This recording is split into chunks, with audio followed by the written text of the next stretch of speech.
Aujourd'hui, les musulmans fondamentalistes cherchent à imposer une vision radicale, régressive de l'islam. Et les premières victimes de cette idéologie, ce sont les femmes. Des femmes considérées par ces hommes comme des êtres mineurs, des individus défaillants.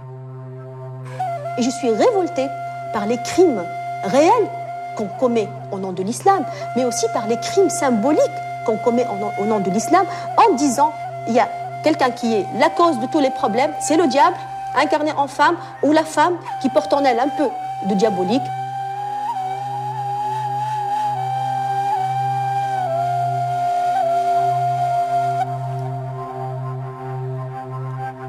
Aujourd'hui, la femme devient un démon, une fitna, quelle que soit la femme et quelles que soient ses intentions et ses désirs. Pour les musulmans radicaux, la femme, c'est le diable. Un être qu'il faut voiler, enfermer. Et pourtant, la religion de ces hommes, l'islam, est une religion qui parle d'égalité, de respect. Des idées que le prophète Mahomet lui-même a défendues toute sa vie. Un prophète qui n'était pas du tout, l'homme que vous croyez. Il a dit « Je n'ai aimé de votre monde que 3 choses, les parfums, les femmes et la prière », en rajoutant que la prière avait la prééminence à ses yeux. Et c'est cette histoire, une histoire pleine de lumière, de passion, de combat, que nous allons vous raconter.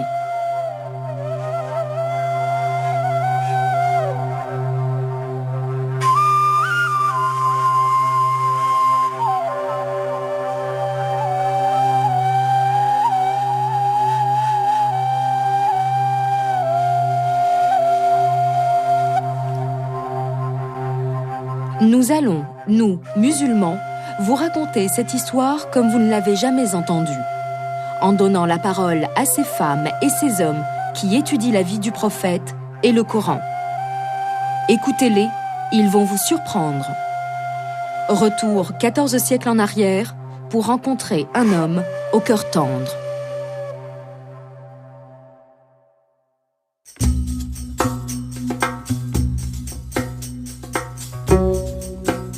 Mahomet naît vers 570 au cœur de la péninsule arabique, dans une famille noble, mais très pauvre.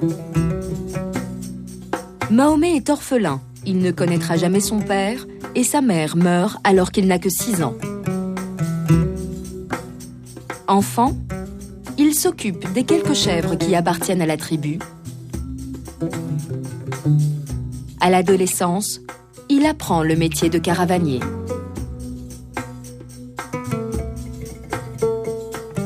Mahomet grandit dans une société patriarcale, très brutale pour les femmes. La plupart sont considérés par les hommes de l'époque comme un fardeau. De simples bouches à nourrir qu'on peut éliminer en les enterrant vivantes. Les hommes étaient les chefs de la vie domestique comme de la vie publique. Les femmes n'avaient pas de statut. Faisait partie des bagages qu'on emmenait. Bref, la société arabe du 7e siècle est une société faite par les hommes, pour les hommes.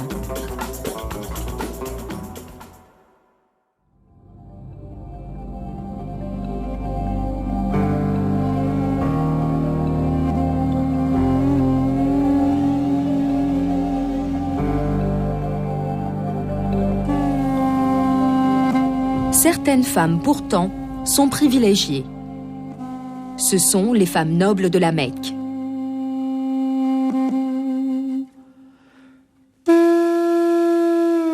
Khadija fait partie de cette minorité. Khadija est une riche commerçante, mère de 3 enfants et veuve 2 fois. Elle a 40 ans lorsqu'elle rencontre Mahomet. À l'époque, il n'est encore qu'un jeune caravanier pudique, courtois et un bon négociateur. Je pense que la rencontre avec Khadija, ça a été une rencontre unique dans sa vie. pour ce qui est de Mohammed, justement, jeune homme de la Mecque, qui était à la fois désargenté et orphelin, de père et de mère. Elle était unique parce que Khadija va le porter au sommet de ce qu'il peut donner. Mahomet a 24 ans lorsque Khadija l'engage pour être son employé. Khadija lui propose de s'occuper de l'une de ses caravanes, de son commerce, et lui, il accepte et elle part avec les articles qu'elle voulait vendre. Il revient avec un profit considérable. C'est à ce moment-là que le prophète va avoir une réputation d'homme sûr, d'homme fidèle et honnête. Ce qui fait qu'il se fait remarquer très vite par tout le monde, et à commencer par son employeuse, qui était Khadija. Khadija tombe rapidement sous le charme de ce jeune homme. Et elle se met même en tête de l'épouser. Mais devinez quel stratagème elle imagine pour arriver à ses fins et lui demander sa main. Elle lui envoie donc sa servante qui lui pose la question. Si tout d'un coup vous trouvez face à une proposition d'une femme qui serait belle, qui serait honnête, qui serait riche et qui serait aimante, est-ce que vous accepteriez de vous marier? Il lui dit, cette femme-là n'existe pas, ça ne peut être que Khadija. Elle est la seule à pouvoir avoir toutes ces qualités réunies en une seule personne. Et il lui dit, oui, c'est en effet Khadija. Est-ce que vous accepteriez éventuellement d'épouser Khadija? Et donc là-dessus, évidemment, il dit oui aussitôt. Et ce mariage va bouleverser la vie de Mahomet.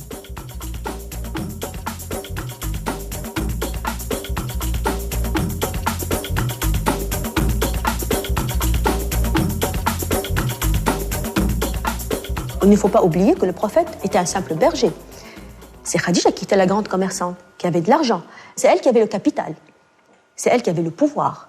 C'est une femme qui a fait du prophète un homme éminent, un homme respecté. Il est devenu un homme avec un statut grâce à Khadija. Il n'était pas un homme avec un statut grâce à ses efforts, mais grâce à Khadija et son mariage avec elle. Pendant les 15 premières années de leur mariage, Mahomet et Khadija vont avoir 4 filles. C'est une famille aisée et respectée. À 40 ans, Mahomet est un homme presque comme un autre. Mais cette année-là, un événement va tout changer. À l'époque, il va régulièrement se recueillir dans une grotte située sur les hauteurs de la Mecque. Mais un jour, alors qu'il médite, il a une apparition. C'est l'ange Gabriel. L'ange lui présente un morceau de tissu sur lequel est écrit un verset du Coran et lui dit « Lis ». Mahomet, paniqué, répond « Je ne suis pas lettré ». L'ange lui ordonne 2 fois de lire, mais Mahomet lui répète qu'il ne peut pas et s'enfuit rejoindre sa femme Khadija. Lui, il dit lui-même « Je croyais que j'étais devenu fou ». Alors, il était affolé. La première personne que Mohammed est allé voir, c'était Khadija, comme un petit enfant qui a peur, qui est terrifié par quelque chose et qui va tout de suite aller dans les bras de sa maman, qui va essayer de le consoler, ce qui a été le cas, qui va essayer de le réconforter.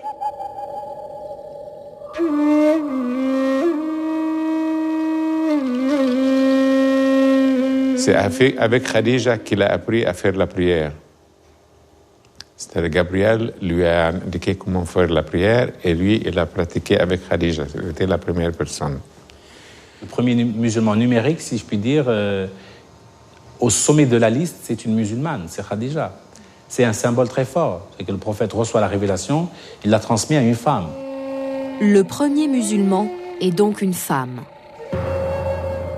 Un fait difficile à admettre pour les fondamentalistes, encore aujourd'hui. Comme si une femme ne suffisait pas pour donner cette autorité symbolique pour être le premier. Le premier ne peut pas être féminin, c'est toujours masculin. Donc c'est toujours cette manie qu'ont les exégètes et les historiens arabo-musulmans de voiler un peu la femme, de la mettre à l'écart, en deuxième position. Depuis la révélation de l'ange Gabriel, Mahomet est le nouveau prophète. le prophète de l'islam. Dieu lui transmet des versets qui constituent le Coran. Sa mission, faire connaître cette parole aux hommes et aux femmes. Son message principal, il n'y a de Dieu que Dieu et Mahomet est son prophète. Mais les premières années de la prédication sont difficiles. Les Mécois n'adhèrent pas à cette nouvelle religion monothéiste. Pas simple de convertir des gens qui croient en plusieurs dieux. Mais Khadija est là, toujours à ses côtés. Épouse solidaire, fidèle, qui va le soutenir à fond, qui va croire en lui. Tout ce qu'on sait, c'est le rôle qu'elle va jouer dans la formation psychologique, mentale, humaine, intellectuelle et philosophique du prophète. Donc elle aura, en tout état de cause, pendant 10 ans, formé, fait passer son mari de l'état d'homme, de statut d'homme, à celui de prophète. Khadija est de toutes ses joies et surtout de tous ses tourments. Mais elle n'est pas seulement une épouse ou la mère de ses enfants. Elle est aussi, grâce à son pouvoir, sa protectrice. Et Mahomet aime cette femme. D'ailleurs, contrairement aux coutumes de l'époque qui autorisent les hommes à prendre plusieurs épouses, Mahomet lui restera fidèle tout au long de leurs 25 années de mariage. En 619, Khadija meurt. Elle a 65 ans. L'année de sa mort est considérée par la tradition arabo-musulmane comme l'année de la tristesse. Sans elle, Mahomet aurait-il affronté son destin ?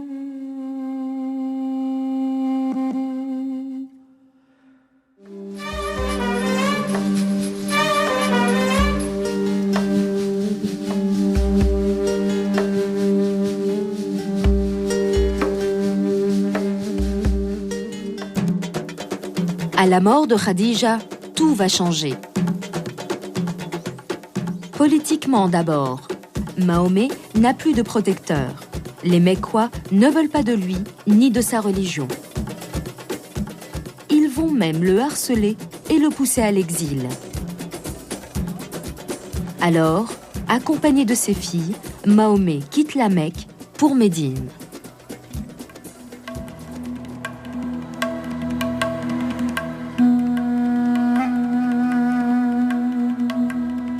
Sur le plan affectif aussi, tout change.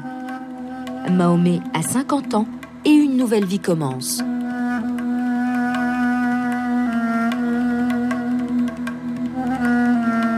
Khadija, qui était la femme mère, est morte. Donc, Mohammed, l'enfant qu'il était symboliquement, s'est libéré.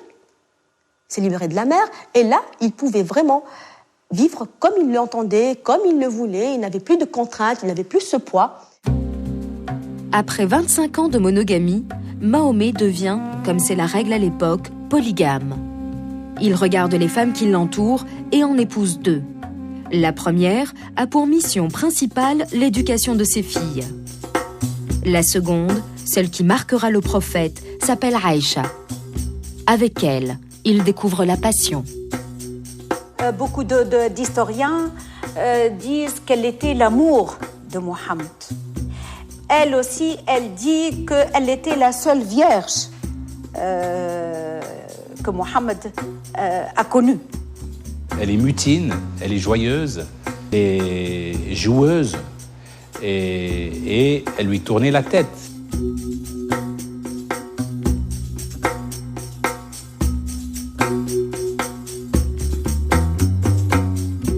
Donc il y a un amour là viscéral, incompréhensible, fou, sans limite, une possession mutuelle. J'imagine que le prophète était très possessif aussi vis-à-vis de Aïcha.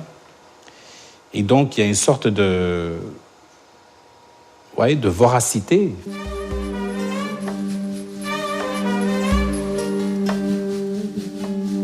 Mahomet dit que l'amour qu'il éprouve pour Aïcha est aussi fort que le nœud d'une corde. Avec elle, il n'est plus le même homme. Avec elle, il découvre les plaisirs de la chair. Très proches, ils entretiennent une relation très singulière.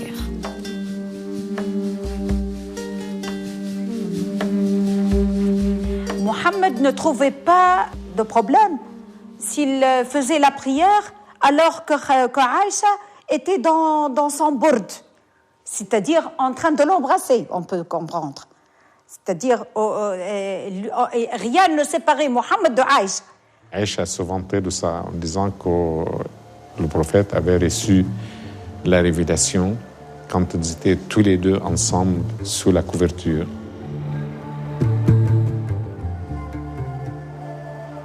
Là, il y a une relation très proche entre la prière et entre les femmes, c'est-à-dire l'amour, c'est-à-dire la sexualité. Et c'est là l'essence du Coran. C'est là l'essence de la religion musulmane qu'on a tendance à oublier aujourd'hui.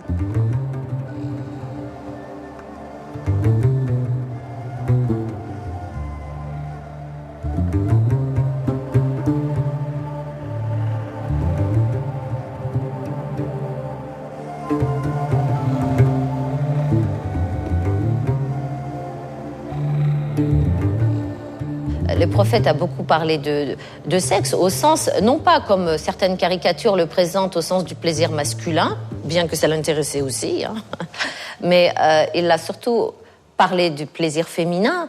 C'est vrai que là, on peut reconnaître quand même, sans faire de l'apologie à outrance, qu'il y a des textes formidables pour l'époque. Je veux dire, un prophète qui dit clairement dans des textes officiels de la Sunna que ce qui différencie l'homme de l'animal, c'est sa capacité à donner du plaisir à sa femme. Franchement, c'est mignon. On peut pas espérer mieux. Pour l'islam, d'une manière générale, la jouissance du corps est un droit. L'homme et la femme ont droit à cette jouissance. C'est même quelque chose que Dieu leur a donné. C'est un don de Dieu. Donc refuser la jouissance du corps est un refus de ce don de Dieu. C'est pour ça qu'il n'y a pas de clergé en islam.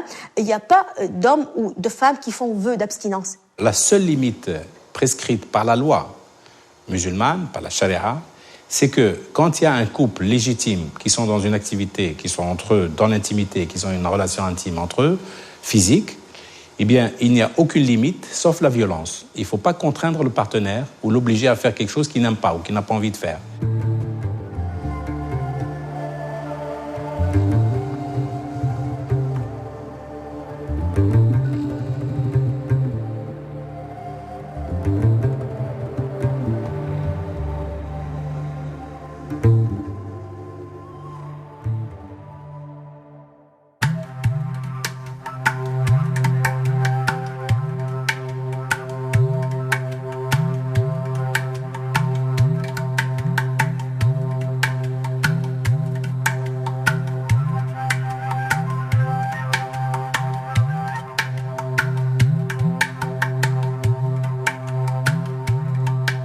Nous sommes à Médine. Après 15 ans de prophétie, Mahomet s'est finalement imposé. Il est écouté, respecté. De plus en plus d'hommes et de femmes se convertissent à l'islam. C'est à ce moment-là que Mahomet prend plusieurs épouses. Aujourd'hui, bien sûr, cette polygamie choque. Mais n'oublions pas qu'à l'époque, le harem est chose courante. Il y a une expression qui dit chaque homme, chaque prophète a la capacité copulatoire de 40 hommes et Mohammed a la capacité copulatoire de 40 prophètes. Donc ça, c'est dans la métaphore, hein, évidemment. Le jeu est dans la métaphore. Le fait qu'on considère que c'est le parangon de l'amant parfait, complet, qui à tous les niveaux est satisfaisant pour sa partenaire ou son épouse. Jour après jour, les nouvelles coépouses vont rejoindre la maison de Aïcha. Le harem du prophète naît. Mais les règles qui régissent ce harem sont bien différentes de ce que vous imaginez. L'homme n'a pas tout pouvoir, loin de là. Nous, on fantasme beaucoup sur le self-service que pouvait s'offrir l'homme. Ce n'est pas un self-service que pouvait s'offrir l'homme. D'abord, l'homme est tenu à une rotation rigoureuse. Aucune femme ne laissera sa place à une autre sous prétexte que le prophète n'est pas en forme Au contraire, tout ça se négocie. Et même quand il y a une femme qui ne se sent pas à l'aise, qui patraque, qui n'est pas très demandeuse, elle peut négocier sa nuit avec une coépouse avec laquelle elle s'entend. Comment ça se passe? Il lui dit, moi je te laisse le prophète de nuit et je le reprends 2 nuits de suite dans 1 semaine ou dans 2 semaines. Une autre loi impose au mari de ne jamais délaisser trop longtemps ses femmes. Égard à celui qui ne se plie pas à cette règle. Écoutez plutôt cette histoire. Un jour, le vice-roi d'Égypte envoie à Mahomet une esclave, Maria la Copte, une très belle femme. Mahomet en tombe follement amoureux. Il l'épouse et s'enferme avec elle plusieurs semaines, oubliant ses autres épouses. Dans le harem, la rébellion est immédiate. Il y a une panique générale dans le harem et les femmes se liguent entre elles. Elles vont voir leur père. Et donc les hommes se sont organisés, ont fait une délégation, sont venus voir le prophète. Et ils lui ont dit, ô prophète de Dieu, vous ne pouvez pas rester au-delà de 15 jours avec une femme, même si elle est très belle. Parce que vous devez assurer quand même aux autres femmes une équité dans le traitement.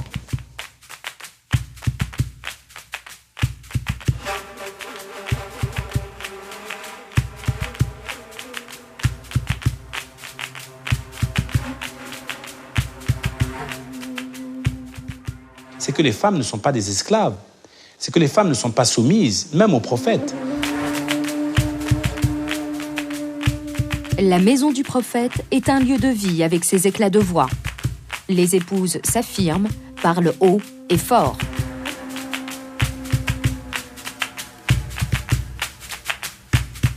Les femmes étaient très jalouses les unes des autres. Et c'est normal, puisque, comme je l'ai dit tout à l'heure, c'est un problème de statut social. Donc, chaque femme voulait avoir le statut de la préférée du prophète. Celle qui souffre le plus de ces conflits, c'est Aïcha. Elle est capable de sortir ses griffes. Et qu'il ne faut pas qu'on lui tourne autour de son homme. Hein. Je veux dire, et à plusieurs reprises, elle a montré qu'elle pouvait être une tigresse redoutable. Et d'ailleurs, tout le monde la redoute, hein, parce qu'elle est capable de se mettre en colère pour garder ses privilèges de femme choyée par le prophète, quoi.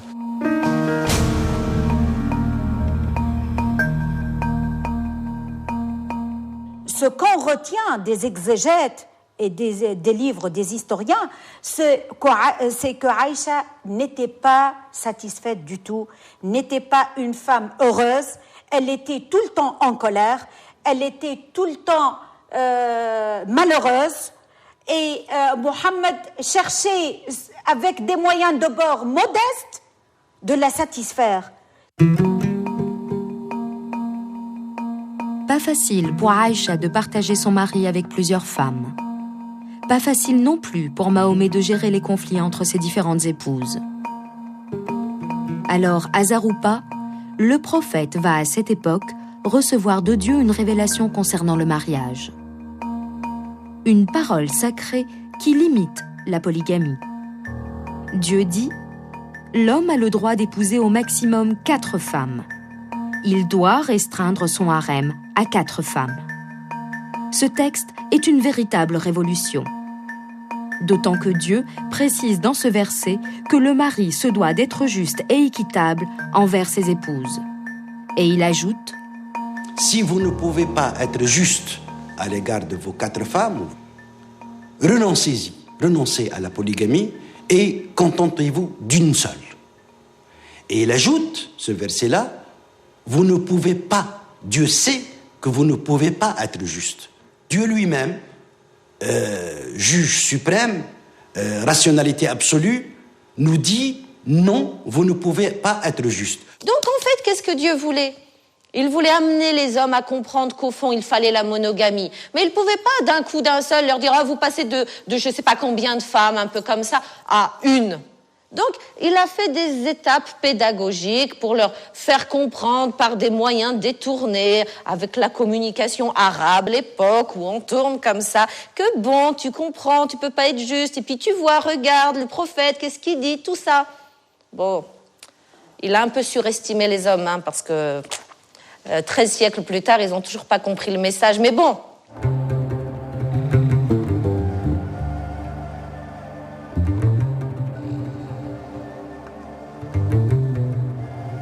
Après de longues années de prédication et de guerre, le prophète Mahomet s'impose comme un chef politique, un guide spirituel.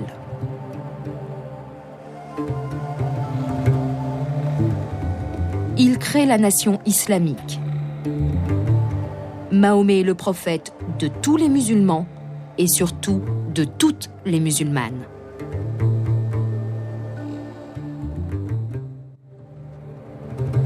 Il sait que la condition de la femme est un enjeu majeur. Il sait qu'il faut bousculer les franges les plus traditionnelles de la société qui considèrent encore les filles comme des sous-hommes. Mohammed n'avait pas de problème avec les femmes. Sûrement, il pouvait porter un regard admiratif si une femme lui plaisait. Mais ce n'était pas seulement la femme, entre guillemets, objet pour lui. La femme pouvait aussi avoir un avis. Elle pouvait discuter avec lui. Donc il acceptait de parler aux femmes. Il n'avait pas de problème, il n'avait pas de préjugés qui croyaient que la femme est une créature du second degré. Une créature du second degré. Toute sa vie, Mahomet combattra cette conception. Il consacre d'ailleurs une grande partie de son temps à régler des différends d'ordre conjugaux. Et les femmes n'hésitent pas à le solliciter. Elles réclament même son arbitrage. Le prophète était un homme très coquin, pas du tout pudique. Pas du tout pudique. Au contraire, je cite l'exemple de la femme qui est venue lui dire que son mari n'arrivait pas à la satisfaire. Mais elle a précisé que le problème de son mari, c'est qu'il avait un pénis flasque. Elle a dit de cette manière. Et il y a des hommes autour du prophète qui ont dit « Arrêtez cette femme !» Elle n'a pas honte de parler de cette manière devant le prophète. Et le prophète s'est contenté de rire, sans plus. Et il a répondu à cette femme « Tu peux demander le divorce et on peut te libérer de cet homme qui n'arrive pas à te satisfaire sexuellement. »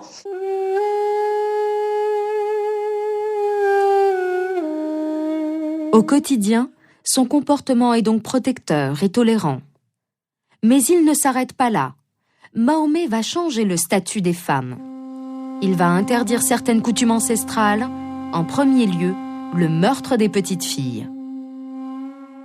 Avant l'islam, on tuait les femmes à la naissance, c'est l'infanticide des filles, parce qu'elles étaient des bouches à nourrir. Et donc, quand l'islam arrive, il dit, il n'est pas question de tuer les femmes, il faut leur accorder la vie, puisque Dieu a décidé de leur naissance, comme les garçons, il faut donc les garder en vie. Et donc déjà, il a permis aux femmes de ne pas mourir très jeunes, notamment dans les milieux pauvres. Et ce n'est pas tout. Mahomet veut aller plus loin, donner à la femme une existence juridique. Dieu l'accompagne dans cette volonté de changement. Dieu révèle un verset coranique qui impose à cette société patriarcale un droit extraordinaire. Le droit à l'héritage pour les femmes. Avant, les femmes n'héritaient de rien, finalement.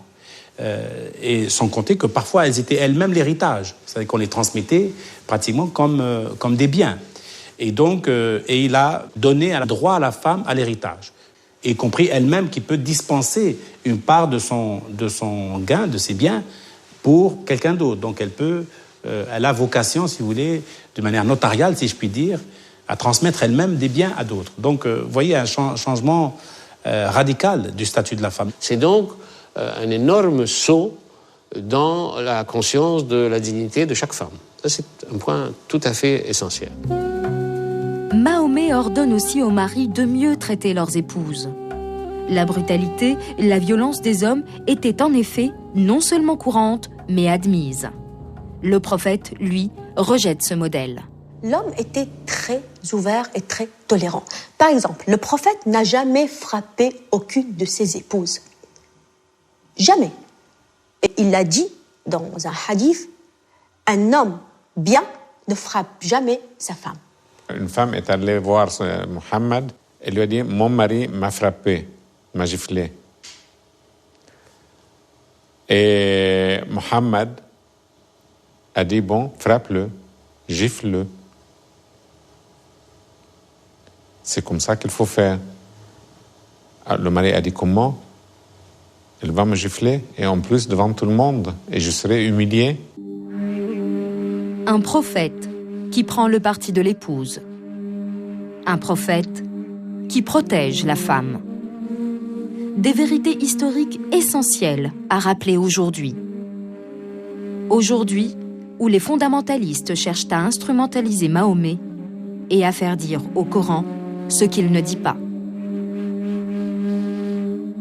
Il faut le dire, et je le dis les yeux dans les yeux avec tous les marabouts d'Afrique et de Navarre, n'existe pas, l'excision n'existe pas, aucune allusion. Mieux, la circoncision n'existe pas.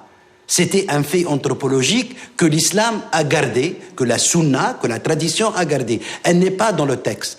Il n'est pas dans le texte aussi la lapidation de l'adultère, homme ou femme. Et ce n'est pas tout. Voilà la réponse à ceux qui veulent imposer au nom du Coran des mariages forcés. Il n'y a aucun texte qui oblige la femme, la jeune fille, à épouser un mari qu'elle ne veut pas, qu'elle refuse. Aucun.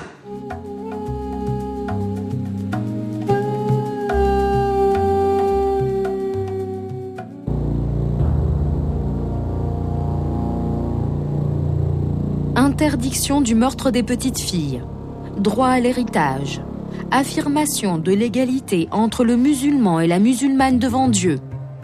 Mahomet et l'islam ont révolutionné le statut des femmes.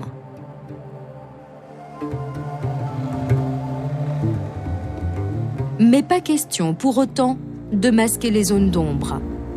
Les résistances des misogynes, ces hommes qui ont tous les pouvoirs. Mohammed n'avait pas la possibilité de changer de fond en comble une société où la femme était encore un être mineur pour tout l'univers connu à l'époque. L'islam a révolutionné beaucoup de choses, mais ce n'est pas une baguette magique. Il y avait aussi dans la société des forces d'inertie énormes.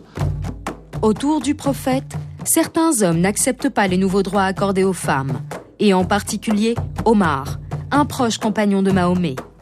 Il va tout faire pour freiner l'émancipation de la femme. Le chef de file de la misogynie, c'était Omar ibn Khattab. Il était très gêné par tous ses droits. Omar ibn Khattab, c'est un homme très fort, très très fort, de caractère. Fort dans le sens de rustre. Et il n'acceptait pas que les femmes jouissent de droits. C'est que les femmes craignaient Omar beaucoup plus que le prophète qu'elles ne craignaient pas. Les femmes n'étaient pas à l'aise en présence d'Omar. Plusieurs anecdotes le confirment. Le prophète était avec des femmes et on entendait leur éclat de rire à l'extérieur et Omar entrait dans cette réunion. Les femmes qui n'avaient pas de voile ont pris leur voile. Certaines se sont cachées, d'autres sont parties et le prophète a souligné le caractère répressif, sévère de Omar en lui disant « Ah oui, si le diable te voit sur ce côté de la rue, il changera certainement de côté. » Contrairement à Mahomet, Omar veut enfermer les musulmanes, cacher leur corps. Il se réjouit d'ailleurs de les voir porter une cape. Ce qui est loin d'être le cas de Mahomet. Pour le prophète de l'islam, le voile n'est pas une priorité. On n'a pas d'informations explicites nous montrant un prophète rigoriste qui veut voir toutes les femmes voilées autour de lui. Ça, on n'a pas cette information-là. La tradition n'en parle pas. Et donc, on considère que c'est secondaire. À mon avis, c'était secondaire également pour lui. Et pourtant, beaucoup de religieux aujourd'hui veulent imposer le voile. Alors, question, le voile est-il une obligation dans l'islam ? Non, à mon avis, ça ne peut pas être une obligation. Je crois tout simplement que ces législateurs ont peur d'eux-mêmes, ont peur de leurs propres démons. On sait très bien, depuis l'avènement de la psychanalyse, mais on le savait avant sans l'exprimer, que l'homme a quelque part une peur de la femme, qui symbolise pour lui cette béance qui ne peut jamais être satisfaite. Donc cacher le corps de la femme est une manière pour l'homme de cacher justement cette peur qu'il a vis-à-vis de l'orgasme féminin. Dans sa vie, Mahomet, on l'a vu, a toujours refusé toute forme de violence faite aux femmes. Reste pourtant une tâche indélébile qu'il n'est pas question de masquer. Ce verset du Coran qui autorise les maris à battre leurs épouses si elles n'obéissent pas. Ça, c'est ce que vous citez, c'est la phrase du Coran qui pose problème. Toutes les autres, on peut dire c'est lié à l'histoire, c'est dans un contexte, c'était pas sacré, est-ce que c'est le dispositif, est-ce que c'est la finalité, on peut trouver des espaces. La nouveauté, c'est que les musulmans et les musulmanes arrivent, dans les groupes de réflexion, de recherche, à se dire ensemble, oui, cette parole pose problème, cette parole nous pose problème, oui.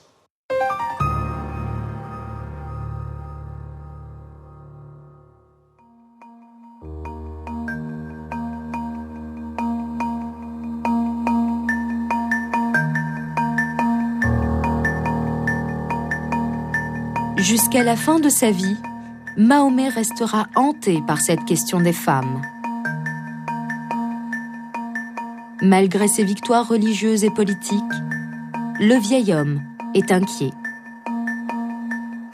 Il craint que les droits qu'il a réussi à imposer, comme l'égalité entre l'homme et la femme devant Dieu, ou l'interdiction du meurtre des petites filles, ne soient remis en question après sa mort.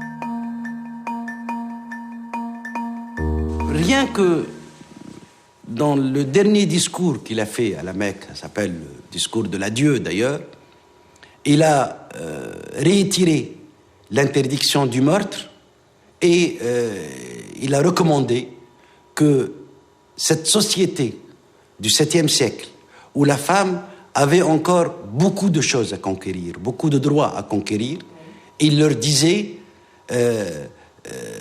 Dieu est votre témoin, Dieu est votre juge pour ce qui est des femmes. Et cette attention, cet attachement aux femmes, Mahomet le manifestera jusqu'à son dernier souffle. Nous sommes en 632, Mahomet a 62 ans. Le prophète avait l'habitude de partager ses jours entre ces différentes femmes équitablement. Quand elle est tombée malade, les autres ont compris qu'elle voulait aller dans la maison de Aïcha et on lui a dit « Tu peux aller, il n'y a aucun problème ». Il est allé passer ses derniers jours dans la maison de Aïcha et il est mort, selon l'histoire, dans ses bras.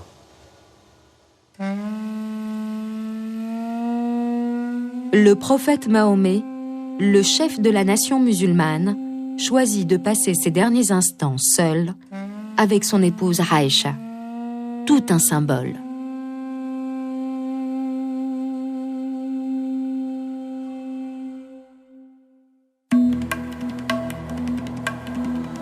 Cet homme a défendu la femme, sa dignité et sa liberté. Sans conteste, Mahomet a été un homme moderne pour son époque. Mais aujourd'hui, le prophète de l'islam serait-il fier de ses héritiers ?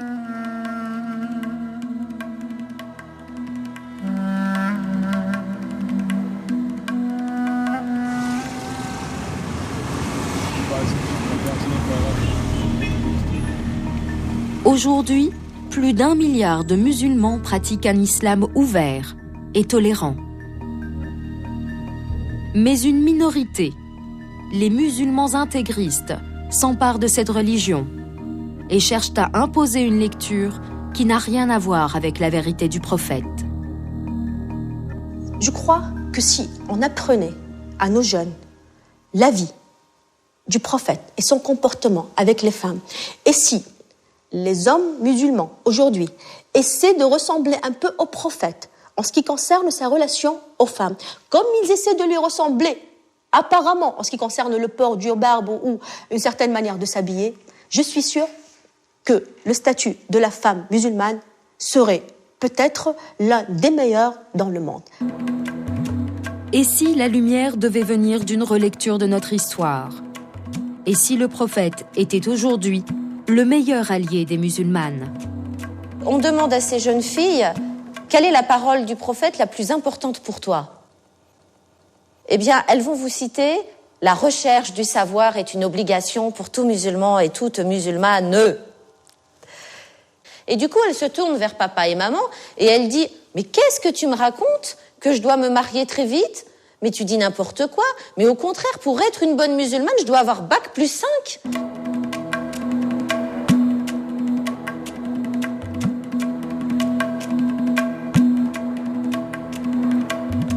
Celle qui veut travailler, son mari décide que, soi-disant, l'islam dit que tu ne dois pas travailler.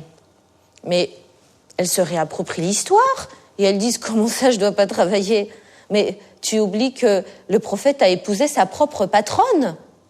C'était sa patronne. Et tu viens me dire aujourd'hui, l'islam dit que je ne dois pas travailler.